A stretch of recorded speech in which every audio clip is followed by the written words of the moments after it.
Halo semuanya, selamat datang di podcast Ngobrol bareng mahasiswa kedokteran. Nah, bareng aku Naya. Nah, hari ini kita akan bahas topik yang agak beda nih, bukan soal anatomi ataupun farmakologi. Nah, kita bakal bahas tentang bahasa Indonesia.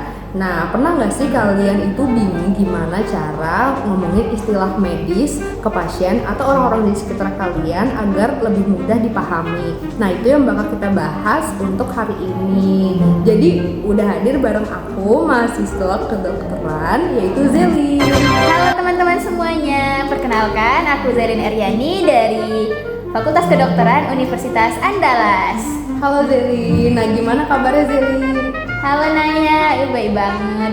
Seru ya pembahasan kita kali ini. Biasanya kan kalau kedokteran itu identik sama bahasa ilmiahnya. Nah, di sini kita bahas tentang bahasa Indonesia, di mana di kedokteran itu kan kalau akan jadi calon seorang dokter itu bakal berkomunikasi dengan pasien, dengan banyak orang. Iya. Nah, jadi tuh misalnya kadang tuh pasien kita misalnya bingung nih. Misalnya kita bilang hipertensi, tapi mereka lebih familiar dengan darah tinggi. Nah, menurut kamu kenapa sih penting banget bagi calon dokter untuk bisa berbahasa Indonesia dengan baik dan jelas, terutama waktu komunikasi sama pasien?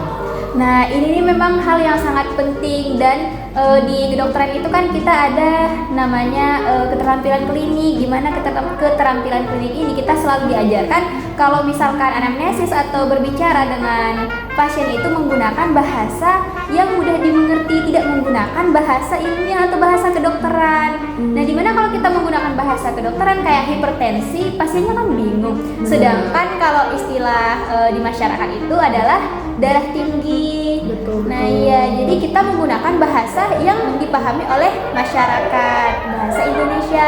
Nah, penggunaan bahasa Indonesia ini nggak harus yang baku-baku banget gitu. Iya. Gitu ya. Tapi kalau misalkan buat karya ilmiah atau jurnal itu baru menggunakan bahasa Indonesia yang baku. Oh, jadi penggunaannya itu harus sesuai konteks berarti ya? Iya, nggak gitu. semuanya harus baku, nggak semuanya nggak baku pula gitu. Harus sesuai tempatnya. Oh, baik.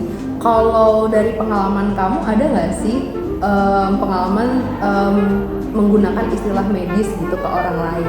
Nah, ini nih sering banget, apalagi kalau aku kan kita kan berteman itu nggak cuma sama mahasiswa kedokteran aja. Betul banget. Nah, mungkin teman-teman juga pernah mengalami yang teman-teman yang kuliah di kesehatan. Kalau kita ngobrol sama teman-teman kita yang kuliah di non kesehatan itu mungkin karena kita terbiasa menggunakan bahasa ilmiah, kita terbawa-bawa dengan mereka menggunakan bahasa ilmiah. Oh, jadi mereka mungkin kurang ngerti kan Iya, ya? kurang ngerti. Jadi kita harus menjelaskan terlebih dahulu. Misalkan pernah waktu itu kan kami ngobrol-ngobrol, tiba-tiba kayak bercanda-bercanda gitu bilang, ih teman ini bau feses gitu, karena feses itu kan istilah yang sering digunakan di kedokteran. Iya, betul banget. Iya, nah jadi mereka feses itu apa gitu.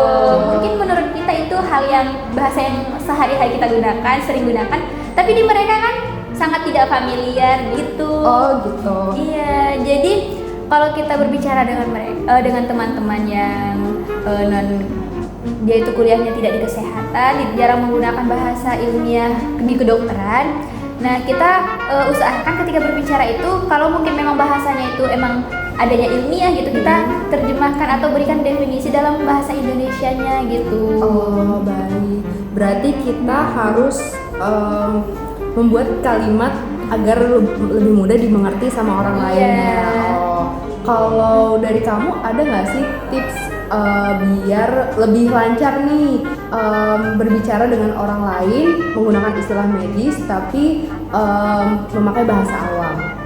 Jadi tips dari saya itu gimana, kita kan nggak seluas itu punya tahu bahasa Indonesia, karena bahasa Indonesia itu kan sangat luas. Yeah. Nah, mungkin kita sendiri aja sering bingung kalau baca ini apa, sebenarnya itu bahasa Indonesia yang baku. Nah, jadi gimana caranya?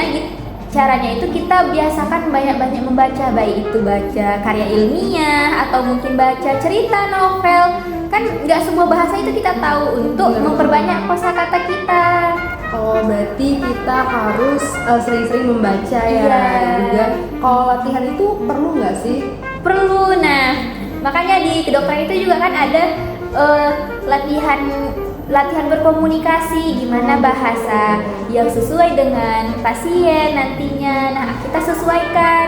Nah, ditambah juga kalau misalkan ini kan nanti jadi dokter itu bakal ke daerah-daerah. Benar. Nah, selain kita kuasai bahasa Indonesia, mungkin sedikit tambahan, nanti kita juga bisa menyesuaikan ke daerah mereka itu, bisa kita juga mulai-mulai memahami bahasa mereka, belajar. Nah, agar kita bisa juga menerjemahkannya ke bahasa Indonesia gitu.